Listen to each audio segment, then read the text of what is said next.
योग्य व्यवस्थापनातून तयार केलेल्या रेड्या आणि गाईच्या पाड्या ह्या वेळच्या वेळी त्या गाभण गेल्या पाहिजेत आणि त्यांचं वजन हे योग्य झालं पाहिजे.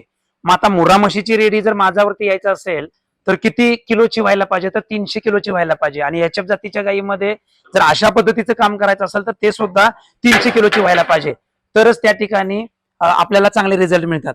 आता हा जो टप्पा आहे, हा वाढीचा टप्पा जो आहे तो दूध बंद झाल्यानंतर आम्हाला ती भैया लोक आमच्या ताब्यात येतात. त्यावेळेला यांना अशा पद्धतीचं थोडं व्यायामासाठी मुक्त गोठा आणि या सगळ्या गोष्टी केल्या जातात.